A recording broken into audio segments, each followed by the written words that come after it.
അത്യാവശ്യം ഓടുന്ന ബസ്സാണല്ലോ ഇത്. അത്യാവശ്യത്തിന് മാത്രം ഓടാറില്ല. നന്നായിട്ട് ഓടും. നല്ല പുള്ളിങ്ങുള്ള എഞ്ചിനാ. പിന്നെ പുള്ളിക്ക് ബാക്കിലേക്ക് പോയി. നീ ബസിന്റെ ബാക്കിലേക്ക് ബാക്കിൽ സദ്യ നടക്കണ്ട. ഞാൻ ഉരുപ്പെടട്ടടാ. ഇയാള് പെടാണ്ട് എടുക്കാൻ പറ്റുമോ? കുറച്ച് ദാരിദ്ര്യം ഫീൽ ചെയ്യുന്നില്ലേ? മിസ്റ്റർ ഉണ്ണികൃഷ്ണൻ, ഒരു ഉപജീവന മാർഗമായിട്ട് ഈ വണ്ടി ഉപയോഗിക്കാമല്ലോ. ആ വഴിക്ക് എന്തെങ്കിലും ശ്രമം നടത്തിയിട്ടുണ്ടോ? ഉപജീവന മാർഗമായിട്ട് ഉപയോഗിച്ചിട്ടുണ്ടോന്ന് ചോദിച്ചാൽ ഞങ്ങൾ തീർച്ചയായിട്ടും ഉപയോഗിച്ചിട്ടുണ്ട്. അതായത് 2000 ജൂൺ മാസം 1-ാം തീയതിയാണ് ഞങ്ങൾ ഇവനെ ആദ്യമായിട്ട് ഉപയോഗിച്ചത്. അത് എടാ ഒരു ഓട്ടോ ഒപ്പിച്ചിട്ടുണ്ട്. കല്യാണ പാർട്ടിയാ. കാക്കനാട് ആമ്പല്ലൂർ ശ്രീകൃഷ്ണ സ്വാമി ക്ഷേത്രം വരെ 112 ലോട്ടിൽ വരും. എന്നത്തേക്കാ? മറ്റന്നാളോ? പെട്ടെന്നായോ? മടത്തിപ്പറമ്പ് ട്രാവൽസിനെ ഒരു ബുക്ക് ചെയ്തിരുന്നത്. ഞാനത് വെട്ടി. റേറ്റ് എത്ര പറഞ്ഞു? 1200 ഞാനങ്ങ് ഉറപ്പിച്ചു. 1200 രൂപ. മറ്റുള്ള വണ്ടിക്കാര് റിട്ടേൺ അടക്കം 2500 രൂപ വാങ്ങുന്നുണ്ട്. എടാ അമേരിക്കയും സൊമാലിയും തമ്മിൽ ഒരുപാട് വ്യത്യാസം ഉണ്ട്, അറിയോ? മനസ്സിലായില്ല. എടാ 2500 രൂപ കൊടുത്ത നല്ല ലക്ഷറി കോച്ച് കിട്ടും. നമ്മുടെ വെറും ബിക്ഷറി കോച്ചല്ലേ. ഈ ലൊടുക്ക് വണ്ടി എങ്ങനെ അവർ കണ്ടിട്ടുണ്ടെങ്കിൽ വെറുതെ ഓടാന്ന് പറഞ്ഞാൽ ഒരു വേണ്ടാന്ന് പറയും. എന്റെ വണ്ടി ഇൻസൾട്ട് ചെയ്ത് സംസാരിച്ചണ്ടല്ലോ. അയ്യോ, ഇതൊരു പാവപ്പെട്ടവന്റെ കല്യാണമാണ്. ഒറ്റ വണ്ടിയുള്ളൂ. ചെറുക്കനും ചെറുക്കന്റെ അച്ഛനും അമ്മയും അമ്മായി അമ്മാവനും ബന്ധുക്കളും ഫ്രണ്ടുക്കളും ഒക്കെ ഇതിലാണ് പോണത്. 2500 രൂപ വെച്ചാൽ അവര് ഓട്ടം വേണ്ടെന്ന് വെക്കുള്ളൂ. എടാ എന്തെങ്കിലും ഒന്ന് അഡ്ജസ്റ്റ് ചെയ്യാൻ പറയേ. എന്തെങ്കിലും ഒന്ന് അഡ്ജസ്റ്റ് ചെയ്താൽ മതിയാ. എന്നാ നീ ഒന്ന് അഡ്ജസ്റ്റ് ചെയ്യും. ഈ ഓട്ടം കഴിഞ്ഞിട്ടുണ്ട് എന്റെ പാസ്പോർട്ട് ഒന്ന് ശരിയാക്കാൻ. പാസ്പോർട്ട് ഇതിന്ന് വല്ല മെച്ചം കിട്ടിയിട്ടുണ്ട് വണ്ടിയുടെ ബ്രേക്ക് ഒന്ന് ശരിയാക്കാൻ. അപ്പൊ വണ്ടിക്ക് ബ്രേക്ക് ഇല്ലേ? ജീവിതം തന്നെ മൊത്തത്തിലൊരു കൈവിട്ട കളിയില്ലേ സുന്ദര. ചവിട്ടി നോക്കാം. അല്ല വണ്ടി ഈ രീതിയിൽ നമ്മൾ എങ്ങനെ അങ്ങോട്ട് എഴുന്നള്ളിക്കും? നെറ്റിപ്പട്ടൊക്കെ കെട്ടിച്ച് ആന എഴുന്നള്ളിക്കൂലേ, അതുപോലെ എഴുന്നള്ളിച്ചാലാ? അതിനൊക്കെ ചെലവ് ഒരുപാടാവും. ഓ ചെലവ് ഒരുപാടാവും അല്ലേ? എടാ വണ്ടിയുടെ ഓട്ടമുള്ള ഭാഗങ്ങളില് കൊച്ചു കൊച്ചു പൂക്കള് കൊച്ചു കൊച്ചു ഇലകള് വച്ചടയ്ക്കുന്നു. സാധാരണ കല്യാണ വണ്ടിയൊക്കെ അലങ്കരിക്കില്ലേ, അതുപോലെ ഒരു കാടളകി വരുന്നുണ്ടല്ലോ. സ്ഥലം എത്തിയോ ഉണ്ണികൃഷ്ണ? ചവിട്ടി പിടിച്ചോ. ഈ അട ഒന്ന് വെച്ചോട്ടെ, ബ്രേക്ക് കുറവല്ലേ. നമസ്കാരം ചെറുക്കന്റെ അച്ചോ. എന്താ ഇത്? വണ്ടി ഈ കാടും പണ്ടൊക്കെ എന്തിനാ ചോദിച്ചത്? അത് അലങ്കരിച്ചിരിക്കല്ലേ. ഇങ്ങനെയുണ്ടോ അലങ്കാരം? ഐശ്വര്യമുള്ള ഒരു ചടങ്ങിന് പോവല്ലേ, അപ്പൊ കുറച്ച് റിച്ച് ആയിക്കോട്ടെ എന്ന് കരുതി. വാഴ, മാവ്, വേപ്പ്, ചക്ക, മാങ്ങ, കുമ്പളങ്ങ, ഒതളങ്ങ തുടങ്ങിയ വൃക്ഷ ലതാതി പല മൂലാദികളും കൊണ്ടങ്ങ് അലങ്കരിച്ചു. Wish you happy married life. ഞങ്ങളാരും അങ്ങനത്തെ ആൾക്കാരല്ല. Best family. ഇങ്ങനെയൊക്കെ അലങ്കരിച്ചു എന്ന് കരുതി ഞങ്ങൾ അഡീഷണൽ ബില്ലൊന്നും ചാർജ് ചെയ്യില്ല. അതൊക്കെ ഫ്രീയാ. അപ്പൊ ഇനി വൈകണ്ട, നമുക്ക് അങ്ങോട്ട് പോവാം. ഇപ്പോഴേയോ? ഇപ്പൊ പോയാലേ സമയത്തങ്ങ് എത്തുള്ളൂ. കാരണം വണ്ടി നല്ല കണ്ടീഷനാണ്. നമുക്ക് കാറ്റൊക്കെ കൊണ്ട് അങ്ങോട്ട് പോവാം. ബന്ധുക്കളൊക്കെ വന്നു തുടങ്ങിയിട്ടേ ഉള്ളൂ. നീ ഇവർക്ക് ചായ കൊടുക്കാൻ നോക്കി ചെല്ലു. വണ്ടി അങ്ങോട്ട് ഒതുക്കിയിട്ടോ. ഇഷ്ടം പോലെ സമയമുണ്ട്. ഇത്തിരി ദൂരമല്ലേ ഉള്ളൂ. കൊച്ചു വെളുപ്പിന് തന്നെ പോണ്ട കാര്യം എന്താ? നല്ല ആക്ഷിയേ. ഇങ്ങനെ പോയാൽ സംഗതി കുഴയും. ശരിയാ, നമ്മൾ ഉത്സവിച്ചാലേ കാര്യം നടക്കൂ. ഇഡലിയും ചായയും. ഇഡലി ചായ ഓൺ ദ വേല നിർത്തിയെടുത്ത് മേടിച്ചേരാ. എല്ലാവരും കല്യാണ ചെക്കൻ അവൻ മേക്കപ്പ് ചെയ്യാൻ തുടങ്ങിയിട്ടുള്ളൂ. സുന്ദര അമ്മാവന്റെ ആദ്യത്തെ കല്യാണം ഇത്. ആദ്യത്തേതും അവസാനത്തേതും. അയ്യോ അയ്യോ എന്റെ മീശ. സമയമില്ലാത്ത സമയത്ത് മീശോട്ടി കളിക്കാ. കടിക്കും ഞാൻ. എല്ലാരും പോയി വണ്ടി കയറി കടിക്കും. അല്ലല്ല അതെ, ആരാ നിങ്ങളൊക്കെ? അതൊക്കെ വഴിയെ മനസ്സിലായിക്കോളും.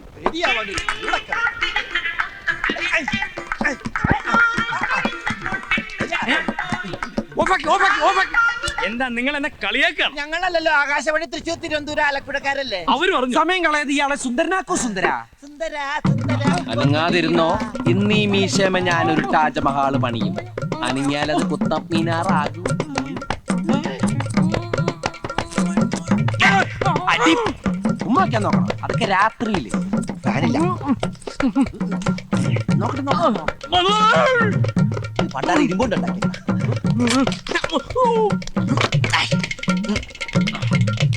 ഷർട്ടെടുക്ക്.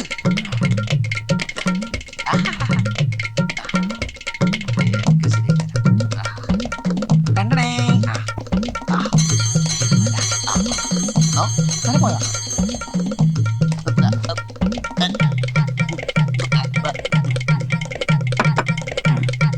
പിന്നെയും പെറ്റിക്കോട്ടായ.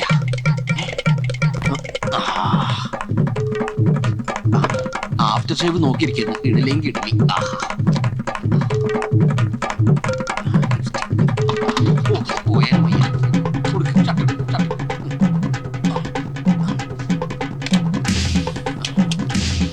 പെട്ടെന്ന് പുറത്തില്ല, ഉടുപ്പിക്കേ. അതോട് മാറ്റി ഉടുപ്പിച്ചു. ആഹാ മുടുക്കനായിപ്പ. സൂക്ഷിച്ച്. ഇതേതാ? ആരാ ഇവൻ? എവനൊന്നും വണ്ടിയൊക്കെ നോക്കുക. അയ്യോ അമ്മാവന്റെ മോനാ കല്യാണ ചെക്കൻ. എവനെന്ത് പറ്റി? അയ്യോ ഒന്നും പറ്റിയതല്ല, ഇത് പുതിയ സ്റ്റൈലാ. ഓ, പുതിയ ഫ്ലാഷ്. ഇപ്പോഴത്തെ പിള്ളേരുടെ ഓരോരോ കാര്യങ്ങള് കൊള്ളാവണ മക്കളെ. സമയം കളാതെ അകത്തേക്ക് കയറാം. സമയമൊന്നും ആയിട്ടില്ല, രാഹുകാലം കഴിയാതെ കേറുന്ന പ്രശ്നമില്ല. ഓ എന്തോന്ന് രാഘുവാനം ഒന്നുമില്ല, നമ്മളൊക്കെ പിള്ളേരില്ലേ? അല്ല നമുക്കൊക്കെ പിള്ളേരില്ലെന്ന് ഒറ്റ അടി വെച്ചിരിഞ്ഞ എല്ലാവരും കേറിയിരിക്കുക. കേറിയവരൊക്കെ അവിടെ ഇരിക്കും. രാഹുകാലം കഴിയാൻ ഞാനും എന്റെ മോനും കേറുന്ന പ്രശ്നമില്ല. എടാ എന്റെ കല്യാണത്തിന് ഒരു രാഹുകാലം കഴിയാൻ ഞാൻ ഇറങ്ങിയിട്ടില്ല. വെറുതെ അല്ല, ഭാര്യ ഇടിവെട്ടേറ്റ് മരിച്ചു. കല്യാണത്തിനല്ലേ എല്ലു പിടിക്കല്ലല്ലോ കൊണ്ടുപോകുന്നത്. അല്ല മണവാളം കേറില്ലേ? എടോ ഒരു നല്ല കാര്യത്തിന് മുമ്പ് വണ്ടി മുമ്പോട്ട് എടുക്കണ്ടേ? താൻ ആദ്യം വണ്ടി തിരിക്കി, എന്നിട്ട് ഞാൻ കേറാം. അല്ല വണ്ടി തിരിക്കാം, അവിടെ നിന്ന് മാറിയിക്ക്. എടോ താൻ വണ്ടി എടുക്കടോ. വണ്ടി എടുക്കാം അവിടെ. എടോ വണ്ടി എടുക്കാൻ. എന്റെ അമ്മോ റൈറ്റ്.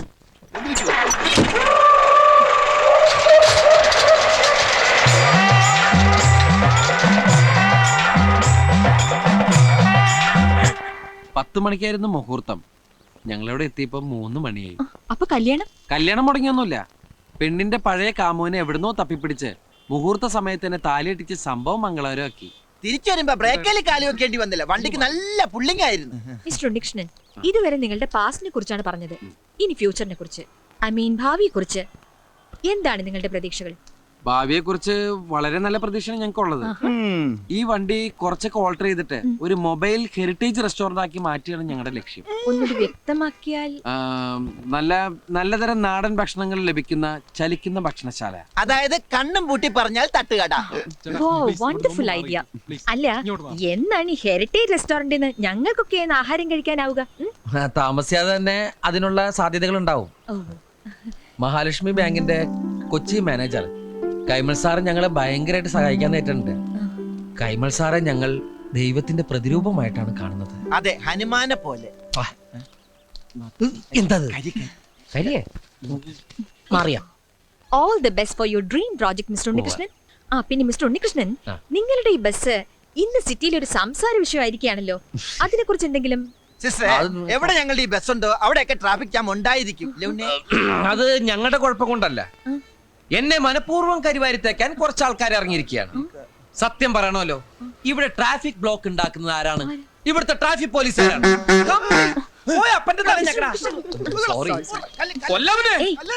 കംപ്ലീറ്റ് അഹങ്കാരികൾ.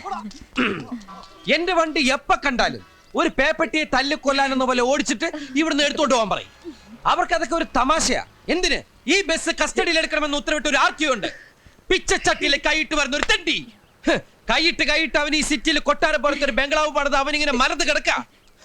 കള്ളനവൻ, പെരുങ്കള്ളൻ. എന്റെ കൈ കിട്ടില്ല. സോറി. ഇനി മറ്റൊരു വലിയ മനുഷ്യനുണ്ട്. ഈ നാടിന്റെ കുന്തിരിക്കമായ രോമാഞ്ച കഞ്ചുകിതനായ നോർത്ത് പോലീസ് സ്റ്റേഷനിലെ CI, ഞങ്ങളുടെയൊക്കെ പ്രിയപ്പെട്ട കുറുപ്പ് സാർ. എന്നെ പൊക്കി പറഞ്ഞ് സോപ്പിടാനുള്ള പരിപാടിയാ കള്ളന്മാര്. വെറും കുറുപ്പെന്ന് പറഞ്ഞാൽ ആർക്കും മനസ്സിലാവില്ല. വീരപ്പൻ കുറുപ്പെന്ന് പറഞ്ഞാലേ നാട്ടുകാർക്ക് മനസ്സിലാവൂ. വീരപ്പൻ ആളെന്ത് ഡീസന്റാ, ആൾക്കാരെ കൊല്ലുള്ളൂ. പക്ഷെ ഈ വീരപ്പനാണെങ്കിലോ ഇഞ്ചിഞ്ചായി പിഴിഞ്ഞ് എല്ലും തോലാക്കി കളയും. മനുഷ്യരക്തം കുടിക്കുന്ന ഒരു DTS രക്തരക്ഷസായാണ്. കാക്കിയിട്ടാൽ താൻ ഒരു ചക്രവർത്തിയാണെന്നാണ് അവന്റെയൊക്കെ ഒരു ധാരണ. ഒരു മൂന്നാംകട ഗുണ്ടയുടെ ചായയും പന്നിയുടെ രൂപമുള്ള അവൻ എന്റെ കൈ കെട്ടി ചവിട്ടിരിച്ച് ചമ്മന്തിയൊക്കെ ഞങ്ങളെ പോലുള്ള പാവങ്ങളുടെ മെക്കിട്ട് കയറുന്ന, ഞങ്ങളെ മാന്യമായി ജീവിക്കാൻ സമ്മതിക്കാത്ത ഇവനെയൊക്കെ MG റോഡിൽ നാട്ടുകാരുടെ മുമ്പിൽ വെച്ച് കുനിച്ചു നിർത്തി കൂമ്പിലിടിച്ച് ബാക്കിൽ മണ്ണെണ്ണ ഒഴിച്ച് വായിൽ തിരികെ കത്തിച്ച് ചാമ്പലാക്കണം എന്നാണ് എന്റെ ആത്മാർത്ഥമായ അഭിപ്രായം. ഈ നാട് നന്നാവണമെങ്കിൽ ആദ്യം ഭരണവർഗം നന്നാവണം, പിന്നെ പോലീസുകാർ നന്നാവണം. Sorry mister no Unnikrishnan. Sorry, ഞാൻ സമ്മതിക്കില്ല. നമുക്ക് അനുവദിച്ചിരിക്കുന്ന സമയം കഴിഞ്ഞിരിക്കുന്നു. അതൊന്നും പറഞ്ഞാൽ പറ്റില്ല. എനിക്ക് കുറെ നേരം സംസാരിക്കാൻ. നിങ്ങൾ മെഗാ സീരിയലായിട്ട് ടെലികാസ്റ്റ് ചെയ്തോളൂ. ഓ നോ മിസ്റ്റർ ഉണ്ണികൃഷ്ണൻ, നിങ്ങളുടെ ഫീലിംഗ്സ് എനിക്ക് മനസ്സിലാവും. But the time is over. I am sorry. കഴിഞ്ഞു മിസ്റ്റർ ഉണ്ണികൃഷ്ണൻ. താങ്കളുടെ വിലയേറിയ സമയത്തിന്റെ ഒരു ഭാഗം നഗരക്കാഴ്ചകൾ എന്ന ലൈവ് പ്രോഗ്രാമിന് വേണ്ടി ചെലവഴിച്ചതിൽ എയർനെറ്റിന്റെ പ്രേക്ഷകർക്ക് വേണ്ടി ഞാൻ നന്ദി പറയുന്നു. Thank you very much. അയ്യോ, ഇന്റർവ്യൂ സമയത്ത് കൂളിംഗ് ഗ്ലാസ് വെച്ചില്ല. നന്നായി. അല്ല, എനിക്കൊരു സംശയം. ഇപ്പൊ നമ്മ പറഞ്ഞെല്ലാം ടിവിയിൽ വരുമോ? ടിവിയിൽ വന്നാലെന്ത്, വന്നില്ലെങ്കിൽ എന്ത്? കുറച്ചു കാലായി മനസ്സിൽ അടക്കി വെച്ചിരുന്നൊക്കെ പുറത്തു പറഞ്ഞപ്പോ എന്തൊരു ആശ്വാസം. ശരിയാ. അയ്യോ കാലൻ. 100 ആയുസ. സാറിന്റെ പേര് പറഞ്ഞ് നാക്ക് പാകത്തേക്ക് ഇട്ടുള്ളൂ. ആ നാക്ക് ചവിട്ടി പുറത്തേക്കിടാനാണ് ഞാൻ വന്നത്. മുഖത്ത് കൂളിംഗ് ഗ്ലാസും വെച്ച് കരിയും തേച്ച ആളെ മനസ്സിലായില്ലെന്ന് വിചാരിച്ചു. മണ്ണെണ്ണ കൊടുക്ക്. അത് വെള്ളം തൊട്ട് തുടച്ചാലും പോകും സാർ. തീപ്പെട്ടി കൊടുക്ക്. കൂമ്പിനിട്ടിടിക്ക്. അയ്യോ, എന്തിടിയാണോ നീ ഇടിച്ചത്? എനിക്ക് നന്നായിട്ട് വേദനിച്ചേട്ടാ. സാറല്ലേ ഇടിക്കാൻ പറഞ്ഞു. പോടാ അവിടുന്ന്. പോടാ. ഏയ്! നീ എന്താടാ പറഞ്ഞത്? MG റോട്ടിൽ കുനിച്ചു നിർത്തിയിട്ട്? ഓഹോ, അത് എക്സ്ക്യൂസ് മീ, ഈ MG റോഡ് എന്നുള്ളതൊന്ന് അഡ്ജസ്റ്റ് ചെയ്യണം. ഹൈക്കോടതി ജംഗ്ഷനാണ്, കുഴപ്പമൊന്നുമില്ല. ആ, കുനിച്ചിരുത്തി കൂമ്പിലിട്ടിടിച്ചിട്ട് പിന്നെന്താടാ പറഞ്ഞത്? എന്റെ പൊന്നു സാറേ ഞാൻ ഒന്നും പറഞ്ഞില്ല. പറഞ്ഞു ഉണ്ണി മറന്നുപോയതാ. കുനിച്ചിരുത്ത് കൂമ്പനടിച്ചിട്ട് ബാക്കിൽ മണ്ണെണ്ണ വെച്ചിട്ട് തിരി എവിടെ ഇടൂന്ന് പറഞ്ഞു. അത് ഞാൻ മറന്നുപോയി. എവിടെ ഇടുന്ന് പറഞ്ഞത്? വയലിൽ ഓർമ്മയുണ്ട്. കത്തിക്കടാ, ഒഴിച്ച് കത്തിക്കടാ. നീ എന്താണ് താളം പിടിച്ച് കളിക്കേ? അതവന്റെ കൈ വരച്ചട്ടാ. പോലീസ് എന്ന് പറഞ്ഞ അവന് പണ്ടേ പേടിയാ. അപ്പൊ നിനക്കോ? എനിക്ക് ജനിച്ചപ്പോഴേ പേടിയാ. ആ, കത്തിക്കടാ. എന്റെ സാറേ ഞാൻ കാല് പിടിക്കാം. അപ്പോഴത്തെ ഒരു ആവേശത്തിന്റെ പുറത്ത് പറഞ്ഞതാ. പ്ലീസ്.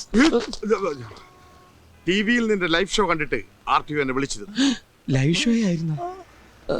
RTO? ഞങ്ങൾ ഇപ്പോൾ ഒരു തീരുമാനത്തിലെത്തിയിട്ടുണ്ട്. ഈ പാട്ട ഏതെങ്കിലും കൊക്കയിലേക്ക് തള്ളി അയ്യോ രണ്ടിനെയും കസ്റ്റഡിയിലെടുത്ത് പെരുമാറുക. വേണ്ട. പക്ഷെ നീ മറ്റൊരു കാര്യം പറഞ്ഞുവല്ലോ, മാന്യമായിട്ട് ജീവിക്കാൻ സമ്മതിക്കുന്നില്ലെന്ന്. ആ ഒരു പരാതി പരിഗണിച്ച് നിന്നെയൊക്കെ ജീവിക്കാൻ തന്നെ അനുവദിക്കാൻ പോവുകയാണ്. ഒരു 10 മിനിറ്റ് സമയം തരും. അതിനു മുമ്പ് ഈ പാട്ടത്തകരോടത്തോട് സ്ഥലം വിട്ടോളാം.